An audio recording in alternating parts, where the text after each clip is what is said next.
Cuando pensamos en Zeus, la imagen que emerge es siempre la misma. Un dios absoluto, gobernante de los cielos, señor del trueno, rey del Olimpo, un ser inalcanzable, temido, reverenciado. Pero, ¿y si esta imagen es incompleta? ¿Y si el trono que ocupa es en realidad una prisión disfrazada? ¿Y si, tras la corona de oro, hay cadenas invisibles? Zeus no era solo un dios, era el centro de un sistema frágil, construido sobre el miedo, la traición y la vigilancia constante. Mientras los demás dioses vivían sus pasiones, sus errores, sus guerras, Zeus necesitaba mantenerlo todo bajo control. Siempre un fracaso, una vacilación, y todo se derrumbaba, porque en el Olimpo el poder no es seguridad, es exposición, y cuanto más alto asciendes, más solo te sientes. Se enfrentó a monstruos, dioses y hombres, pero quizás su mayor batalla fue contra el tiempo mismo, contra la eternidad de mantener una máscara que nunca podría caerse. Este no es un video sobre la gloria, se trata del precio de la gloria.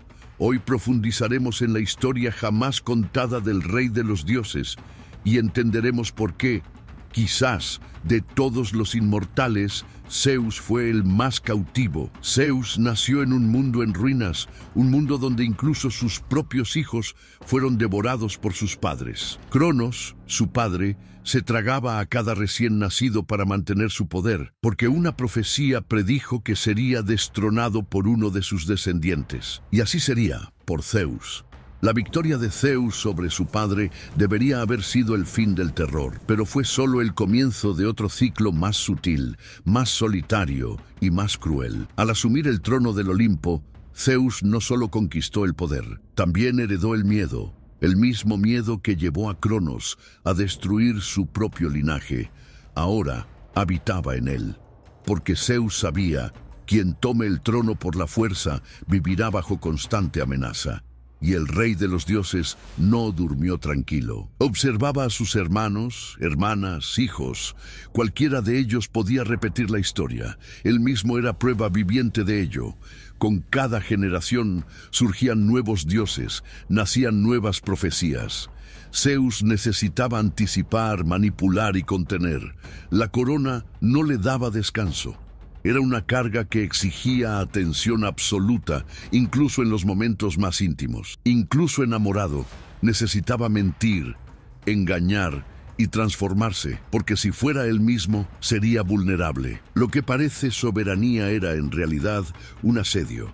Zeus venció la tiranía, pero se convirtió en aquello que juró destruir, y lo más trágico, lo sabía. Y si incluso Zeus, con todo su poder, nunca pudo descansar. ¿Qué dice eso del precio del trono? Mientras sostenía el rayo, todos vieron fuerza, pero nadie vio el miedo constante a perderla. El Olimpo no era su hogar, era una trinchera, y con cada nuevo enemigo, con cada nueva conspiración silenciosa, Zeus descubría que el mayor castigo no era enfrentarse a los titanes, sino seguir gobernando tras la victoria. Y ahora quiero saber tu opinión. ¿Crees que vale la pena conquistarlo todo si el precio es una guerra eterna? Deja tu opinión en los comentarios, porque la historia de Zeus, en el fondo, no es solo un mito, es un espejo para todos los que alguna vez han cargado con un peso que no podían soportar. Comenta abajo. Hablemos. Para los forasteros, la guerra de Zeus contra los titanes es la culminación de su ascenso. Una epopeya, un símbolo del orden triunfante sobre el caos. Pero nadie habla de lo que sucedió después. Nadie nos dice que, incluso con el trueno en la mano y el trono asegurado, la paz nunca llegó. Porque el Olimpo, contrariamente a la creencia popular, no era un paraíso, era un campo minado de vanidades, disputas silenciosas y alianzas frágiles. Zeus, incluso coronado, vivía en alerta máxima. Apenas había derrotado a los titanes y ya tenía que defenderse de los gigantes. Apenas había restablecido el orden y ya era desafiado por sus propios hermanos, sus esposas y sus hijos. Hera lo interrogó con sarcasmo, Atenea lo confrontó con la lógica, Apolo con su propia brillantez, Dioniso con el caos disfrazado de celebración, y Ares con puro odio. Ante cada amenaza, Zeus reaccionó con contundencia, pero la fuerza cobra su precio. Cada rayo lanzado era también una grieta abierta. Con cada nuevo enemigo derrotado, un aliado se volvía desconfiado. Con cada demostración de poder, la semilla del miedo y el aislamiento crecía. Los humanos rezaban, los dioses conspiraban, y Zeus se resistía, porque el trono que prometía descanso era, de hecho, un campo de batalla interminable. Y peor aún, una batalla que necesitaba ganar sin parecer estar luchando. Esta era la maldición de Zeus: ganar siempre y sonreír mientras sangraba por dentro. Para los mortales, el tiempo cura, o al menos ofrece la promesa del olvido. Lo que duele hoy, cura mañana, pero Zeus no tenía ese lujo.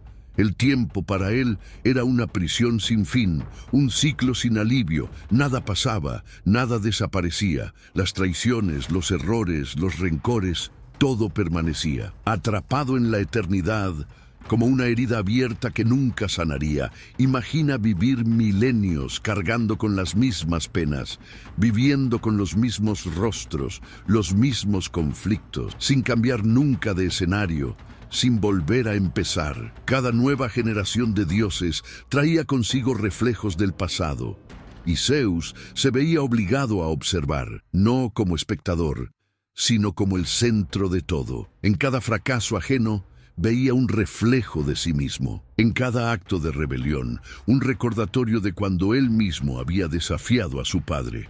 Solo que ahora él era el padre, el tirano, el objetivo, y eso dolía más que cualquier herida física.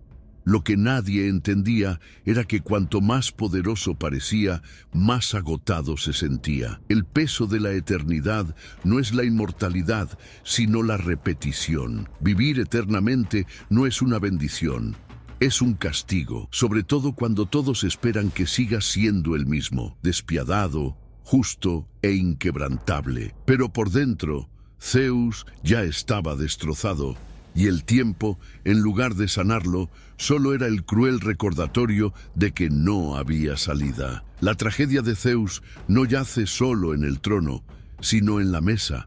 Ninguna batalla contra monstruos fue tan cruel como las que enfrentó en su propia casa, porque no había amor en el Olimpo, había obligaciones, apariencias, pactos silenciosos entre dioses que compartían el poder con desconfianza en la mirada. Hera era su esposa, pero también su jueza. Nunca le perdonó sus infidelidades, sus traiciones, ni los hijos nacidos de otras mujeres, mortales o inmortales.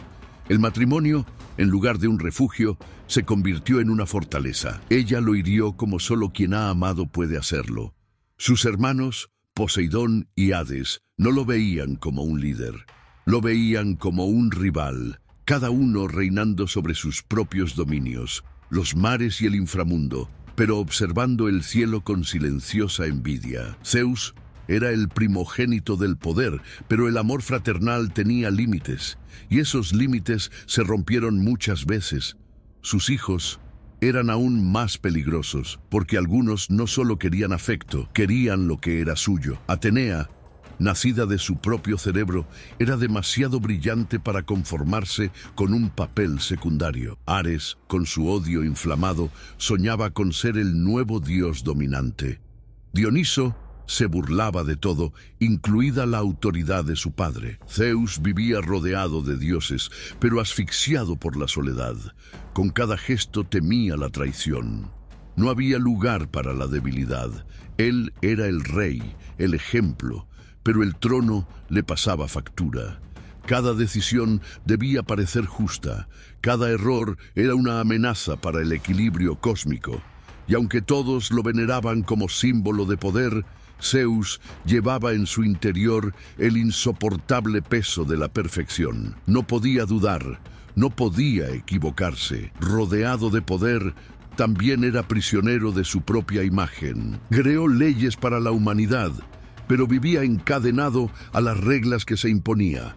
Fue adorado, pero nunca comprendido, y quizás, en el fondo, solo quería ser visto no como un dios, sino como alguien cansado de fingir fuerza. Ahora quiero saber de ti. ¿Zeus fue un rey justo o simplemente otro tirano glorificado? Deja tu comentario, porque al final incluso los mitos nos reflejan.